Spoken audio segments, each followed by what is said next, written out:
Get started then. I'll close this door. You can tell me whether I'm coming through on the microphone.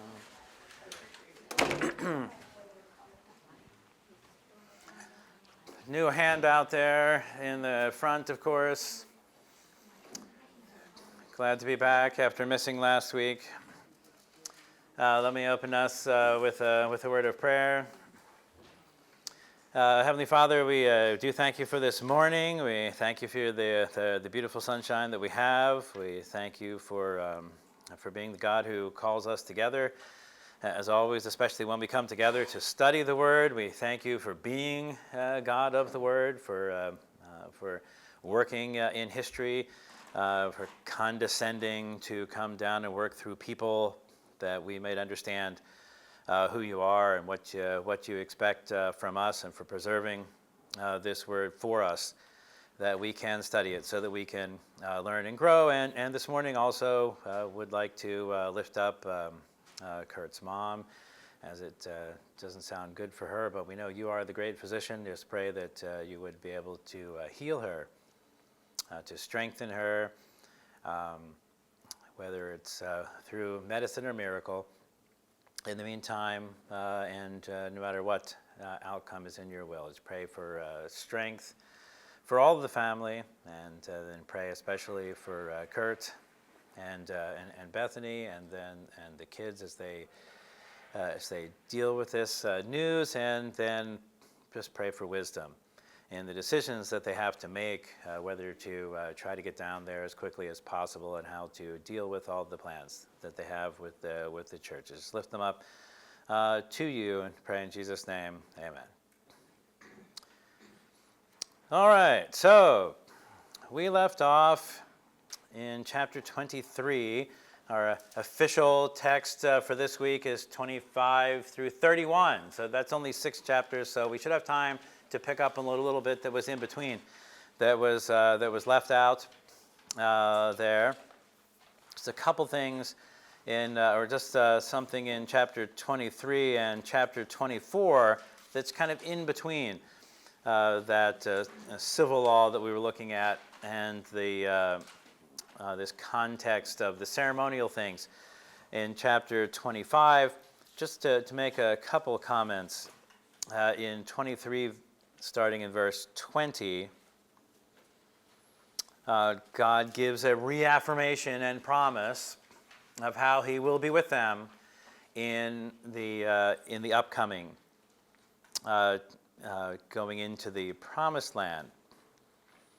So verse 23:20, "Behold, I send an angel before you to guard you on the way, to bring you to the place that I have prepared. Pay careful attention to him and obey his voice. Do not rebel against him, for he will not pardon your transgression, for my name is in him. But if you carefully obey his voice and do all that I say, then I will be an enemy to your enemies, an adversary to your adversaries.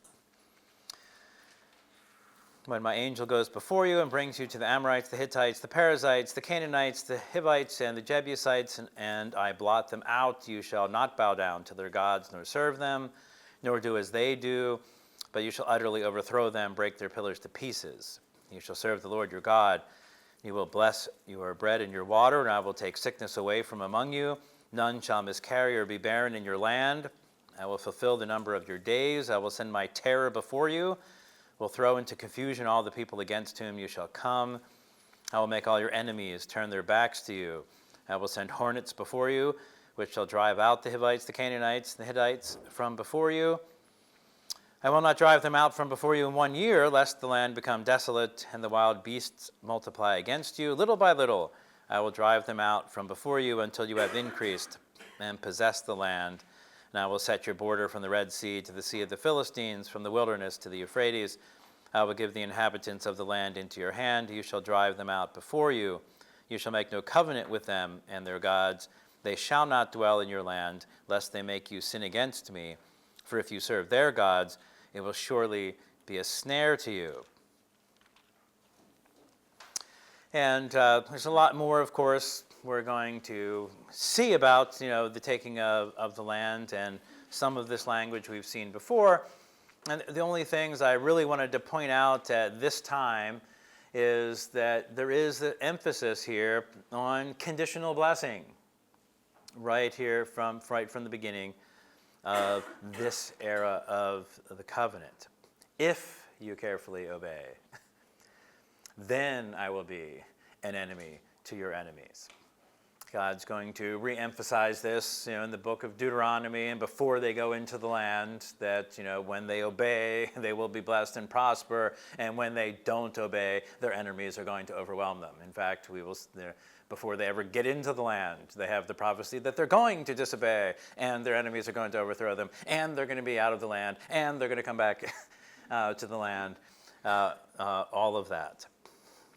But that the importance of that conditional part of it in terms of how they will be blessed in the land, depending on how faithful they are, plus the importance of destroying and driving out the inhabitants because of their practices in idolatry, and the importance of not becoming involved in that final sentence in this chapter.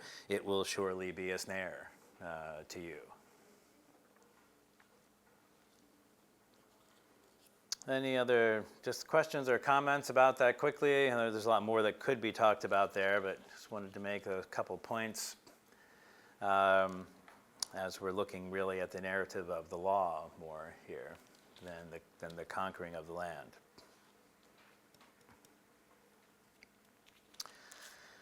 All right, and in chapter 24, and I'm not going to read through this whole chapter. You can read through there, skim it a little bit now, read it when you have a chance, and that's going to be true of all these upcoming chapters. I'm not going to read through them all and go through them verse by verse. We're going to make I'm trying to get an overview here of again the life of Moses and God dealing with the people under the leadership of Moses.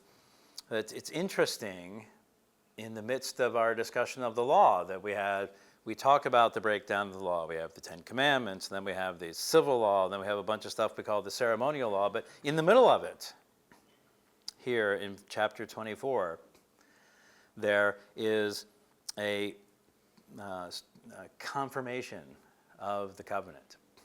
At this point in the story, having gone through the Ten Commandments and this bit of the civil law, which we had looked at the last several weeks, right then at this point, Moses comes down from the mountain, shares this much with the people, and then they commit to following what God has said.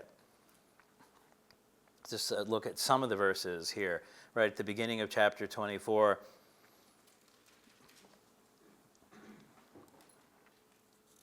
Actually, starting in verse 3. Moses came and told the people all the words of the Lord and all the rules. And all the people answered with one voice and said, all the words that the Lord has spoken we will do. Of course, we know that they won't, but this is what they said. They want to make this commitment to do it.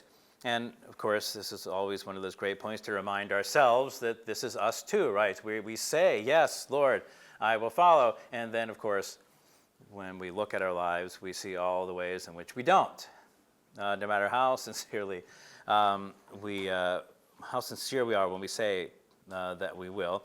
But that's them here. They say, again, and all the people answered with one voice and said, all the words of the Lord has spoken, we will do. Verse 4, and Moses wrote down all the words of the Lord.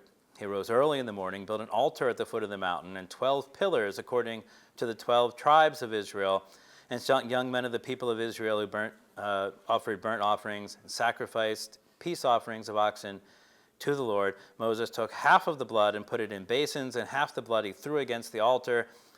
Then he took the book of the covenant, everything that he had received so far, and read it in the hearing of the people. And they said, all that the Lord has spoken we will do. We will be obedient. And Moses took the blood and threw it on the people and said, behold, the blood of the covenant that the Lord has made with you in accordance with all these words. And after that, I don't want to look at this next part in detail, but again, we have a story similar to what we'd seen before. Some of the people go partway on the mountain, but then not all the way. But they see a vision something of God and a field of azure under his feet, and some things of that nature. But it is interesting that we have this reading of the law so far, and the people making a covenant right then, not even having received the whole parts of it in Leviticus that we haven't seen yet. They make this commitment to it. They offer the sacrifice. We see the importance of the blood, right? Blood on the altar, blood on the people. And this claim, see the blood of the covenant. Yes. I think that I just never caught that before, but the covering of the blood just reminds me of the future provision that would come in Christ's blood covering for us. So another thing that points to Christ. Exactly, and really, so that's what this all is about, and that's kind of our privilege, in living after the time of Christ, is to see all the ways in which everything going back here points to Christ. We want to look at that in all the sections we're going to look at today. I don't want you to think of it that way. I want you to think of it, what could it have meant to them then, and the bigger picture we see about how it points to Christ that we can see now. Because that wouldn't have been all obvious to them at the time, that it was pointing specifically to Christ and specifically to what Christ was going to do, but there had a meaning for them in their lives and pointing gradually toward Christ as well. But again, we see the whole picture so we can really see the ways this points to Christ. I find it interesting that throughout the Exodus and moving into the land, there's just multiple times where God warns the people about to drive people out, to don't adopt their ways, don't worship their gods. And just finished coming back from a couples retreat where we studied the life of Elijah. And just by the time we get over into 1 Kings, you're down to 7,000 Jews who haven't bowed to Baal. Just 7,000 out of however many there were. That just is amazing. That they get all these warnings over and over and over again, yet they just don't listen. That's right. And when God tells them every time from the beginning, it's going to be a snare to you, and then we see that, how it affects them when the people are in the land, how it influences them every time. Well, from the very beginning, the blood sacrifices were required because of the original sin. So I think they would have always known that was something that would have to happen. Right. So, and the blood is going to be important as we go through and look at these provisions of the tabernacle, which is what all of these chapters 25 through 30 at least are about coming up. Just to tie off chapter 24 again, he comes down with what he's received so far, reads it to the people. The people want to make a commitment. They have the sacrifice, and then he goes back up the mountain to receive even more instruction, and that's how that chapter ends. And then, therefore, what we're going to be reading on is what he is now receiving after he goes back up into the mountain. Just to set us up, look at starting at verse 15 in chapter 24. Then Moses went up on the mountain, and the cloud covered the mountain. The glory of the Lord dwelt on Mount Sinai. The cloud covered it 6 days. And on the 7th day he called to Moses out of the midst of the cloud. Now the appearance of the glory of the Lord was like a devouring fire on top of the mountain in the sight of the people of Israel. Moses entered the cloud and went up on the mountain, and Moses was on the mountain 40 days and 40 nights. And that's when he's going to get these additional instructions, which we now will look at, starting in chapter 25. So this section here, starting in chapter 25, some people refer to this as the beginning of the ceremonial law. Law is an interesting term when we look at these things. It's mostly just directions for how to build all the stuff There's a little bit in here about how to use it. There's some references again to the importance of the Sabbath and a couple of the festivals and how the priests are supposed to use the altar and some things like that. But it's instructions on how to make them. Right? So we're starting from scratch here. They don't have these things. They've never had these things. Now he's getting instructions on what they need to set up the whole structure of the tabernacle. And of course we have the Ark of the Covenant as well. So again, I'm going to read some of this. I'm going to summarize some of it for you. Of course, you should read it all for yourself to get the whole feel of the details. But let's look at the beginning of chapter 25. The Lord said to Moses, "Speak to the people of Israel that they take from me a contribution. From every man whose heart moves him, you shall receive the contribution for me. And this is the contribution that you shall receive from them: gold, silver, and bronze, blue and purple and scarlet yarns, and fine twined linen, goat's hair, tanned ram skins, goat skins, acacia wood, oil for the lamps, spices for the anointing oil, for the fragrant incense, onyx stones, stones for setting, for the ephod, and for the breastplate. And let them make me a sanctuary, that I may dwell in their midst, exactly as I show you concerning the pattern of the tabernacle and of all its furniture, so you shall make it." So I'm going to collect as gifts from the people all the things necessary to make the ark and the tabernacle. And this is an important verse there, verse 9, exactly as I show you concerning the pattern of the tabernacle. We have several references like this over and over again. And the implication here is that Moses is receiving more detailed instruction of exactly what everything is supposed to look like, even than what we see in these chapters. There's a lot of detail in these chapters about what materials to make everything out of and in terms of shapes and things. But the implication here is that Moses is getting an even clearer picture of exactly what everything is supposed to look like, and then supervising the building of it according to that pattern and that he has received for the making of all these things. So again, as we go through this, I want you to think of it in terms of, we'll look at some of the details and why they're important. I want you to think of the overall themes. I want you to think about why God is having some of these things made and why they are the way they are. Maybe even why they're described in the order they're described.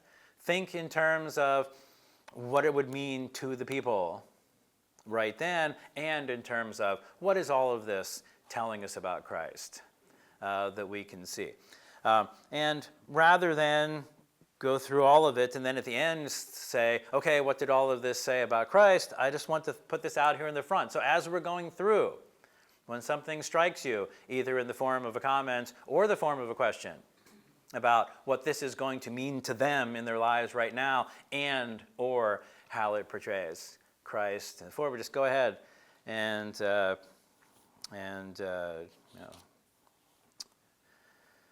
add a question or a comment as it comes to you when we're looking at these things along those are the main things I want to think about.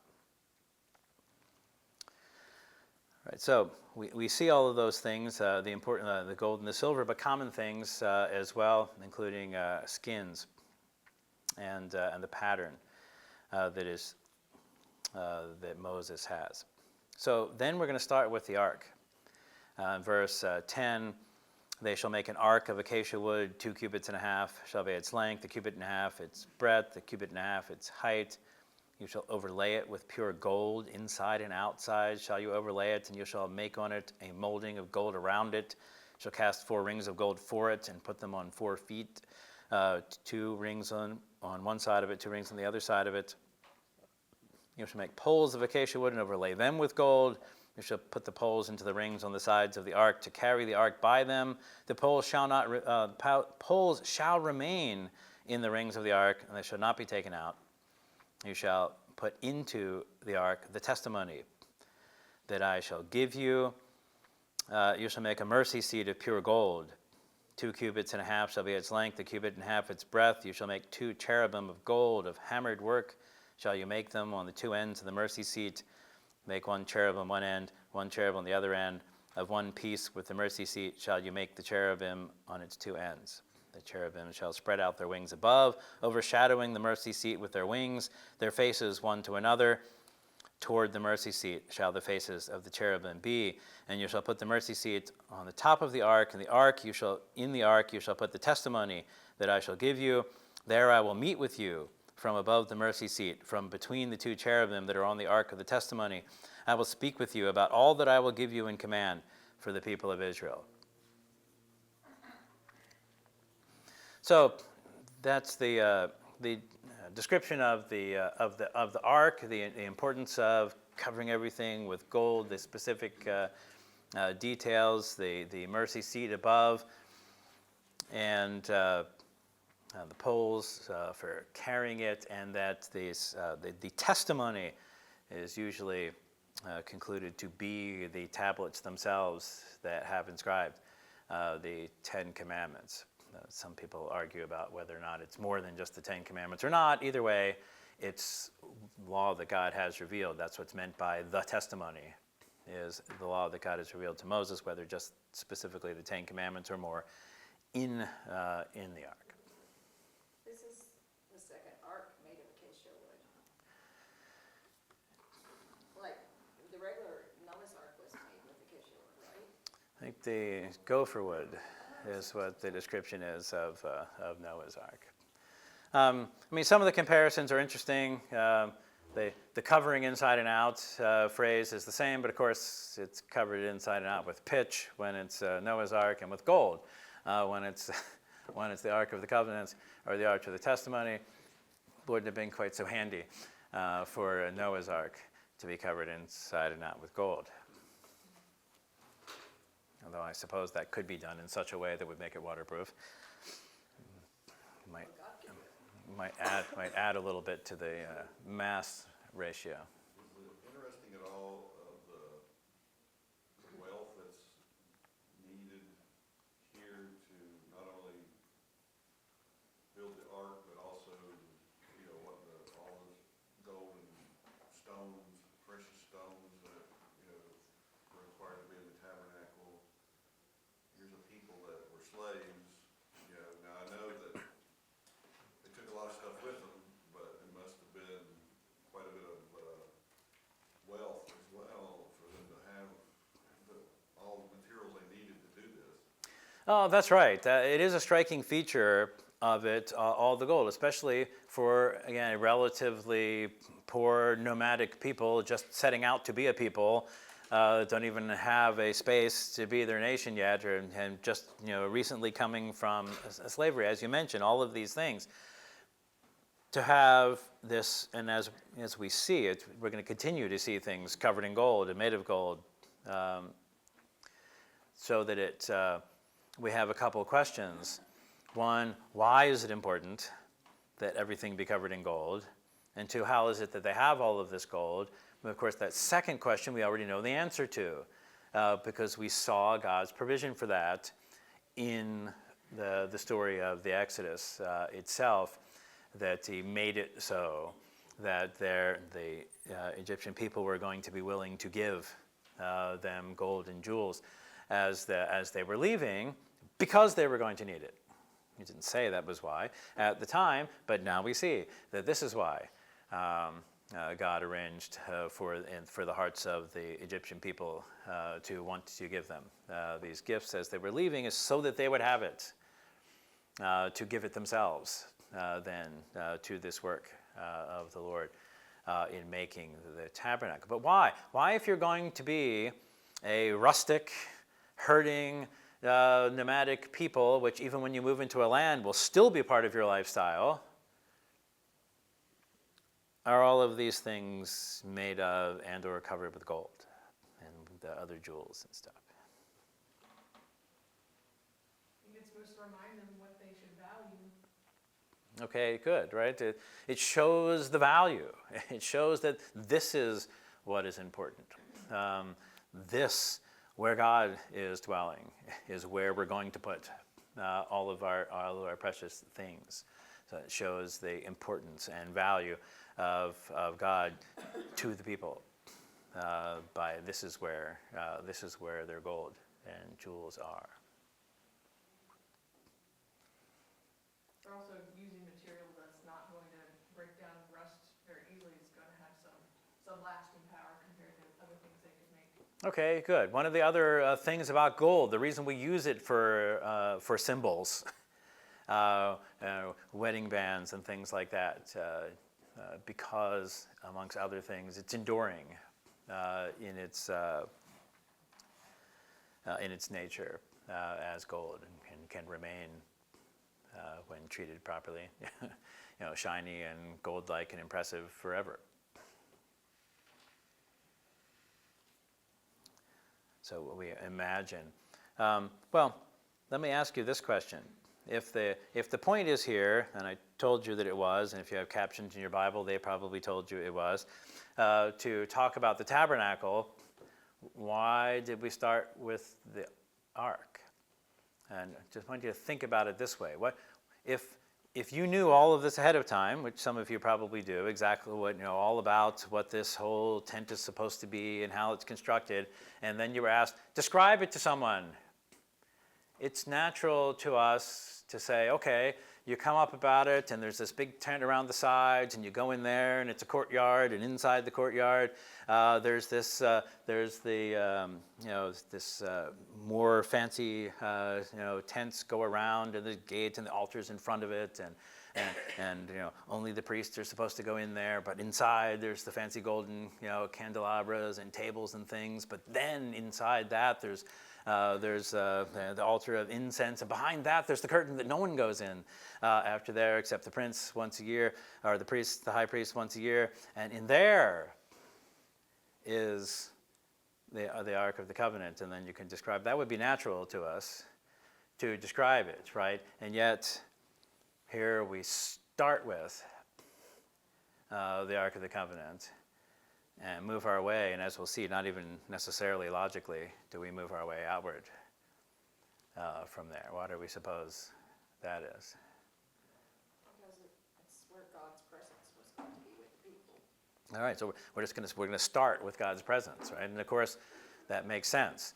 Maybe it's not the logical way to describe a structure in the desert to people who might come upon it, but it's a theological way to describe these things, starting with God. Starting with the presence of God is going to be here in the ark, and then moving outward from there. So we have this acacia wood covered with gold. Again, we're given the exact sizes. Well, they're given exact sizes. We don't know so much exactly what a cubit is. There's lots of cubits, and people argue about it. Babylonian cubits, Egyptian cubits, and Syrian cubits, and how many inches really was it? And no one really knows. But they knew how big exactly they were supposed to make it.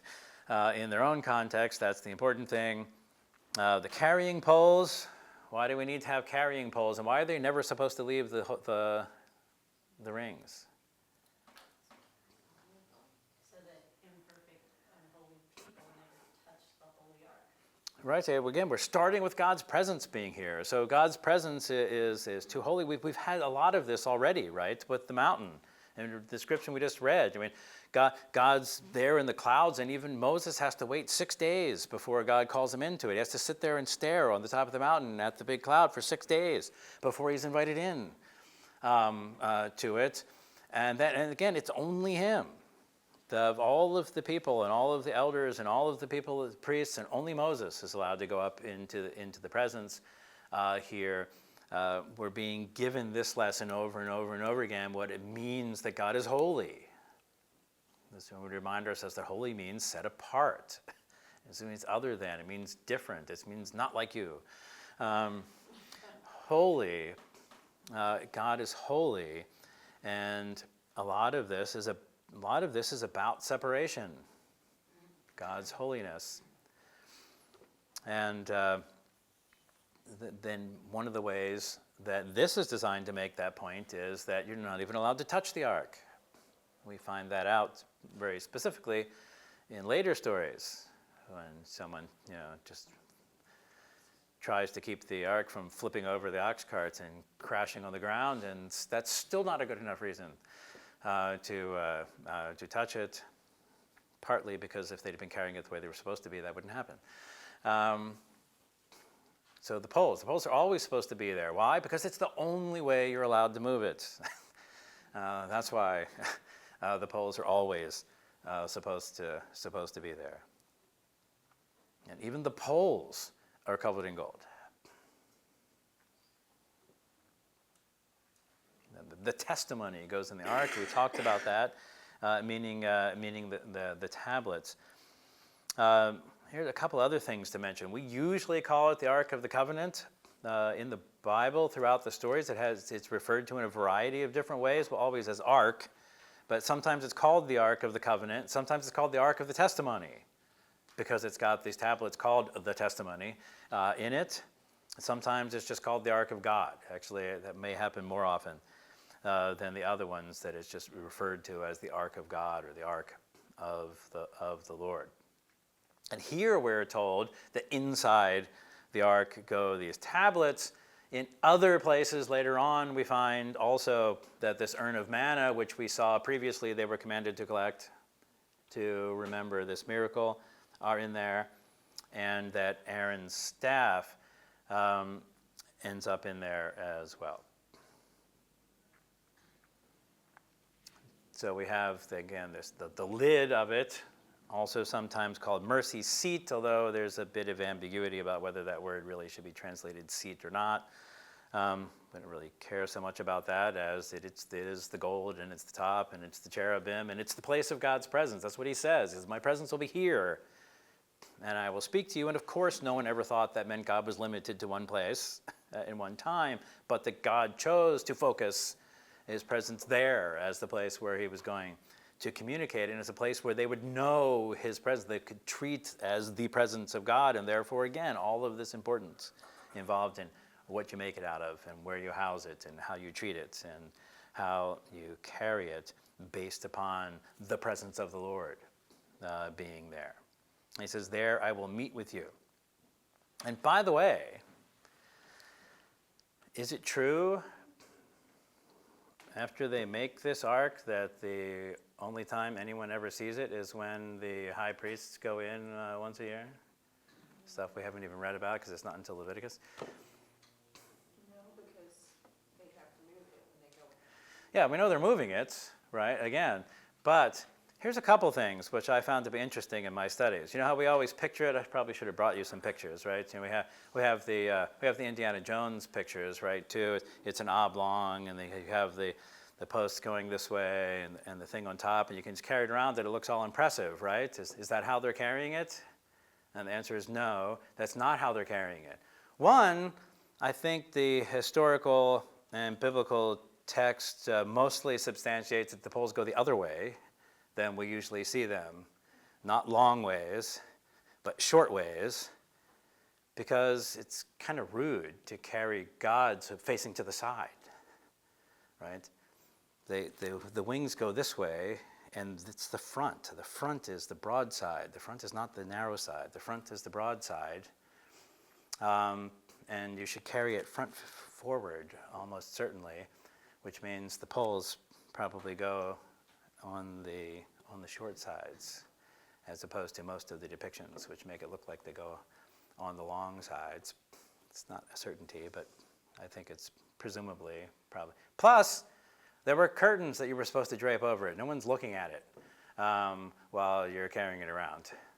Either it's got expensive and fancy curtains draped all over it whenever you're carrying it around from place to place. We found out when we read in Numbers about the different parts of the Levites tribe, like the Kohathites and all these people that were assigned to a different part of, some unrolling the curtain, some doing this, and I've always thought that was interesting. Not the Levites weren't only the priests, but they were the keeper of the Oh, that's right. It's only a certain tiny percentage of all the Levites were priests, but the rest of them were still in charge of all the other things having to do with the tabernacle and taking care of the tabernacle and cleaning the tabernacle. And of course, in the earliest days of it being a tabernacle, the packing up of the of the tabernacle and the moving of the tabernacle and the resetting up of the tabernacle was all the job of the Levites. And again, you see when you look through all of this, it's not just the ark that has poles. All the rest of these, they all have poles. All the rest of them have poles. With all the rest of the golden things have poles, also made of gold, and the bronze altar has poles made of bronze, covered in bronze anyway. So because they all need to be carried from place to place, along with all the packed and rolled up curtains and poles that for the tent and all that kind of stuff, so that it can move from place to place. Visually overestimate the size of the ark too. I mean, like I just was curious, and so I Googled how much did the ark weigh, you know, what people think it weighed, and most estimate between 180 to 200 pounds, you know, so 4 men could easily carry 200 pounds, you know, 50 pounds each, so. Right. And again, when they're carrying it like that, like they're supposed to, you don't have to worry about the cart accidentally flipping it off. Right, right. Yeah, there could be added weight, like you said, with curtains and other stuff that was concealing it, but it still wasn't this great big thing that, you know, they just barely could lift or whatever. Yep. I guess the necessity of poles as opposed to carts or wagons and things like that, you're talking a terrain that really wasn't all that wheel friendly. Yeah. And you would also oftentimes be tempted to attach an animal to be pulling it if it was a cart of some sort. So really, there's much more portability for fording small creeks and all the things if everything is on poles and less chance for dropping, spilling, whatever. Yeah, maybe, depending on the animals and the terrain, maybe you could go faster and for longer if you have it in a cart pulled by animals, but it's certainly more secure carried by people across all these different types of terrain.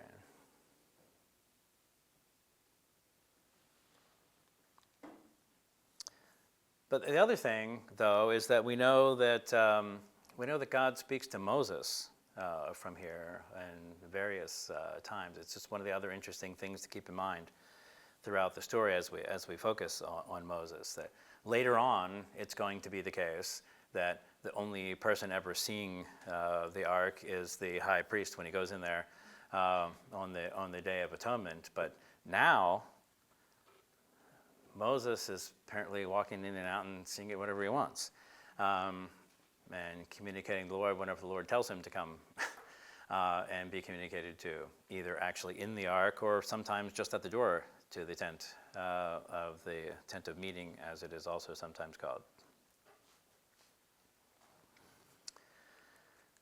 All right. Next comes the table and the lampstand. After the ark, starting in verse 23 of chapter 25, we have the table and the lampstand. Verse 23, you shall make a table of acacia wood, and there's the sizes there, and gold, and all this kind of things as well, including that it should have dishes and flagons and bowls made of gold for all the purposes for which you're using the table, including what's called the showbread or the bread of presence, and for some of the drink offerings, need to sit there in bowls on the golden table. A golden lampstand is described starting in verse 31. You shall make a lampstand of pure gold. The lampstand shall be made of hammered work. Its base, its stem, its cups, its calyxes, its flowers shall be of one piece with it. 6 branches going out of the sides, 3 on each side. I put a picture there for you of what people think it should have looked like.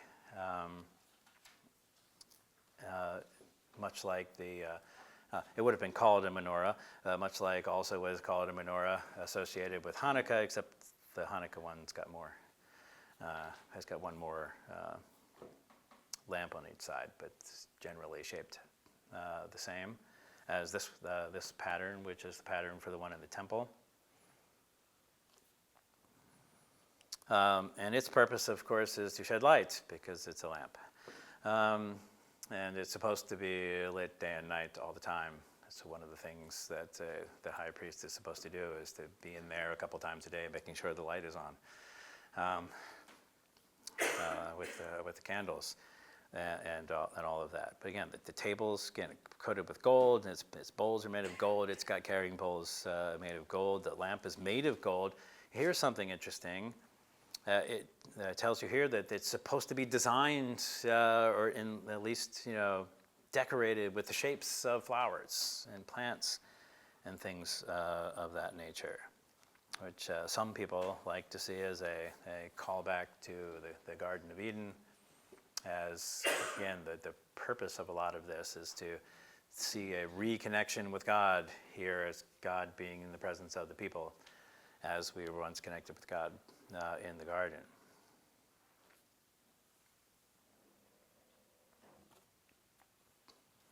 Now, I also put there in the outline for you the places where these things are. I didn't mention this for the little brackets there. Mostly that just means the place where these are supposed to be, as we see the final design of it. The ark, of course, goes in the Holy of Holies, or a holiest place. This table and lamp, their place is going to be the holy place, the second room outside of the Holy of Holies. They don't tell us that right here in this chapter, but that's what we find out later on is where they're supposed to go.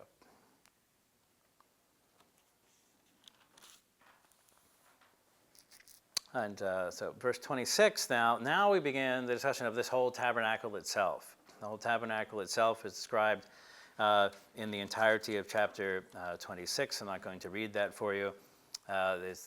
Through there, it's 37 verses of curtains and poles and rings and things, but it's this whole description of how fancy the curtains are supposed to be, and the threads they're supposed to be made of, and how many they're supposed to be, and how many poles there are supposed to be in this direction and in this direction.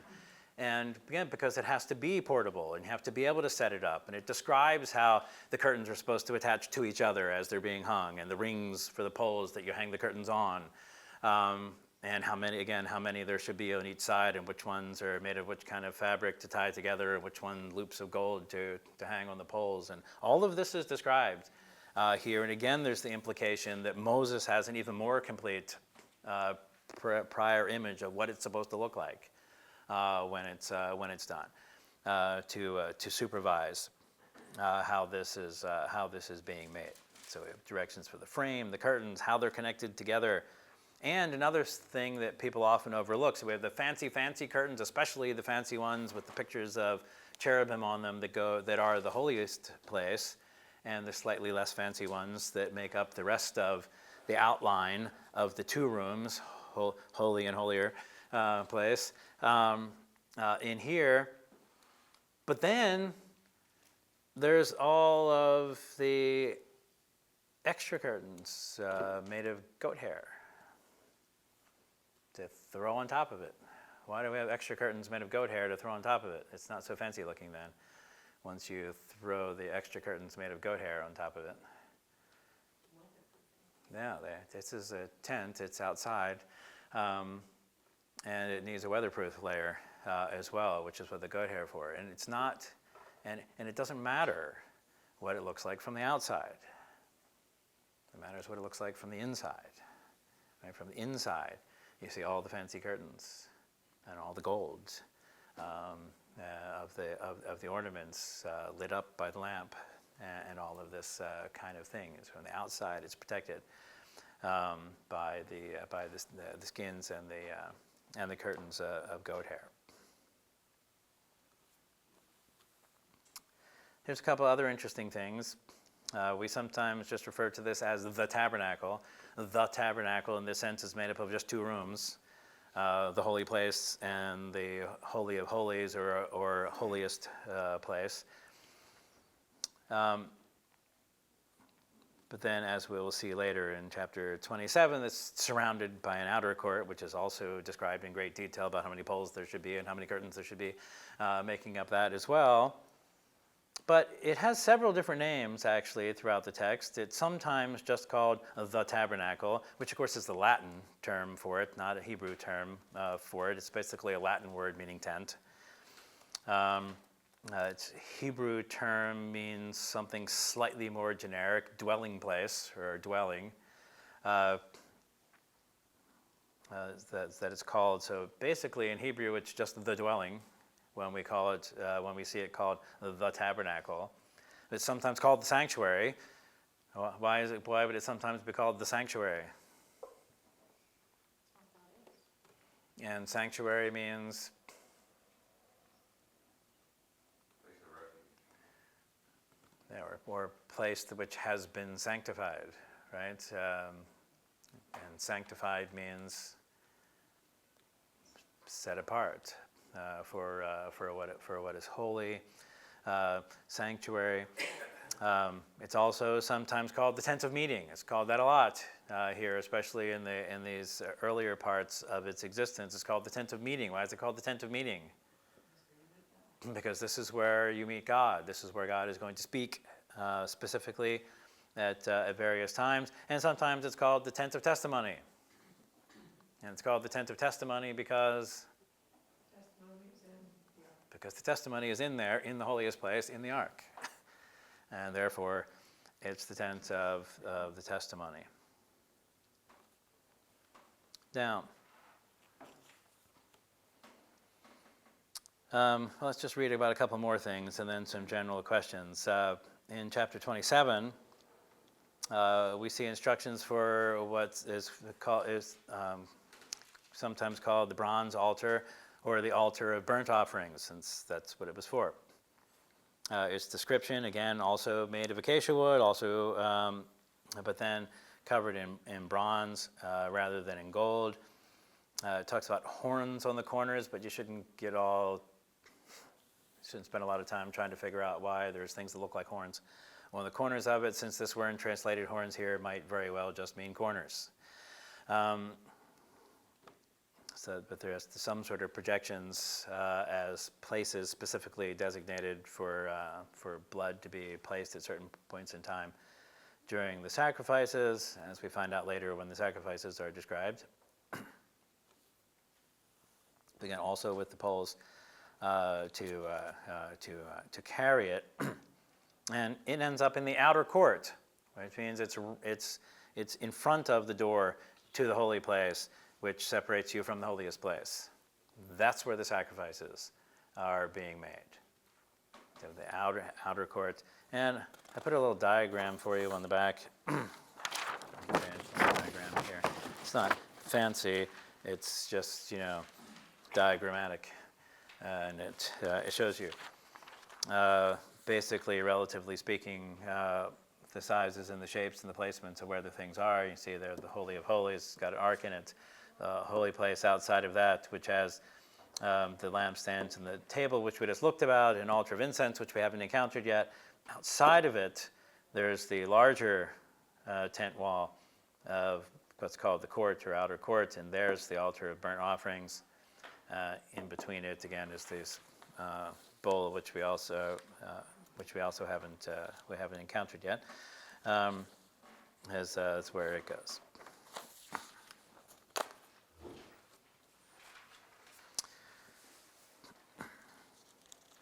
All right, so we have to have the altar, and it goes outside of the holy place. And then in verse 27, or chapter 27, starting in chapter 9, you can see it says, "You shall make the court of the tabernacle." So that's the court surrounding the tabernacle. And sometimes the whole thing, including the court, may be referred to as tabernacle. A lot of times just the part inside with the holy place. The holy place is referred to as the tabernacle. But this is what we have. We have the holy place, holiest place, as a rectangle inside a much bigger rectangle. And the place surrounding is called the court or the outer court. And in that where the altar of sacrifice is. Giving up something of value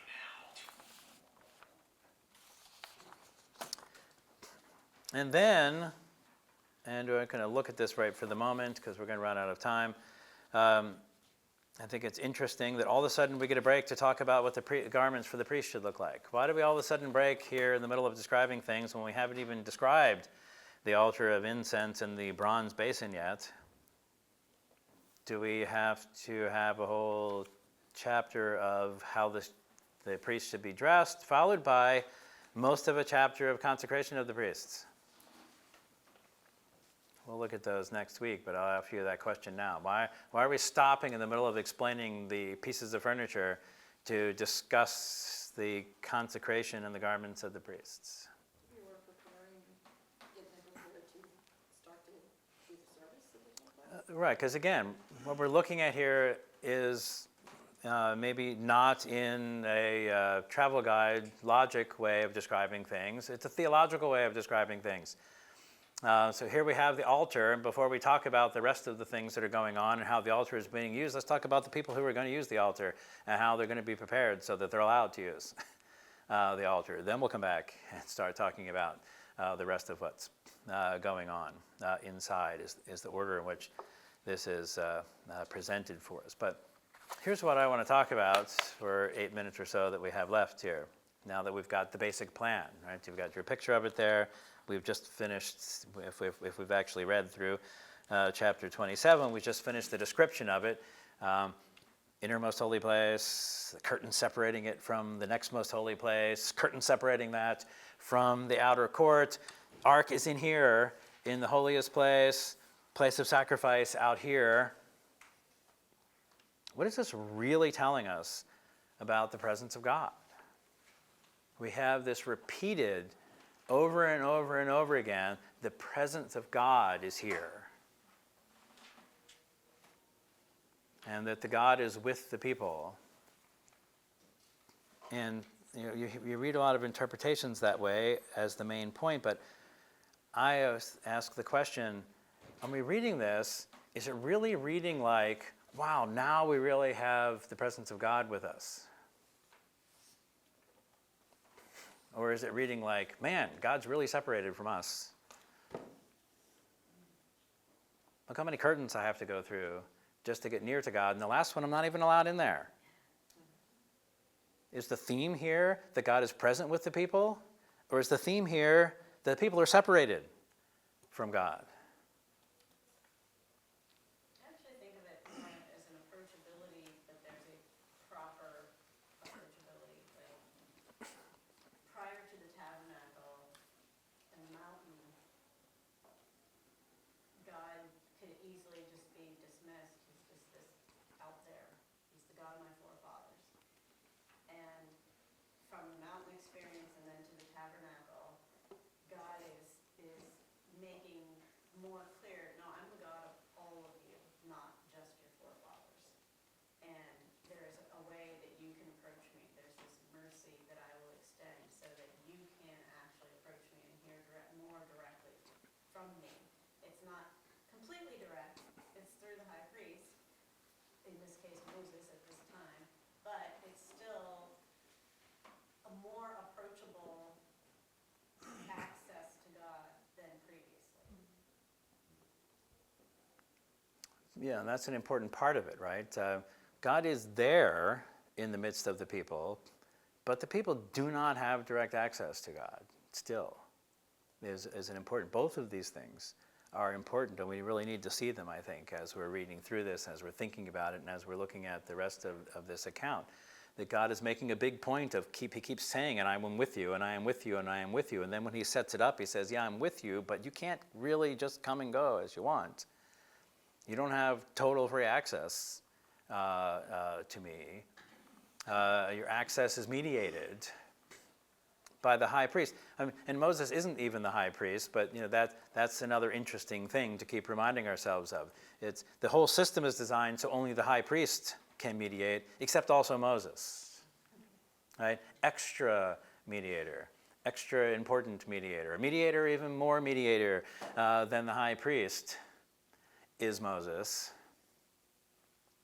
right? Which is, again, one of the ways in which Moses particularly points to Christ. I mean, the whole story is pointing to Christ, as we keep talking about. One of the particular ways in which Moses himself points to Christ is because he's the extra special mediator, the one who gets even closer to seeing the face of God, the one who's even more than the high priest in terms of his freedom of access, in his ability to mediate for the people. Scott, it is just a question though, like, we can see God in, like, what you're just talking about, like when you see Jesus and when he's born of man and God at the same time, he is totally accessible to the people. Well, yes, and that, of course, is the great difference, right? That's one of the great things about Christ, and that's part of how this points to Christ, is by being something but not all, right? Here's some access to God, but it's difficult, right? It's mercy, but it's all caught up in the trappings of the law. And you have to do these sacrifices, and you have to throw the blood, and then everything has to be done right, and then the priest has to be consecrated, and then the priest has to have his own sacrifice so that he can dare to step through the curtain. And then, through all of that, we have this little glimpse of reconciliation, a little pocket of reconciliation, if you will, throughout all of these things, throughout the course of the year, little pockets of reconciliation with God, which I'm just trying to picture this for you now, as we don't see it too much. It's not all there. The whole presence of God that we want is not there because we're not worthy of it. And that's showing us all of this, right? It's showing us that God's presence can be there, but it's showing the unworthiness with all the separation, with the layers of separation between the people and God, even though God is with them and God has chosen them as a people, but look how separated they still are from direct access. But they have connection, though.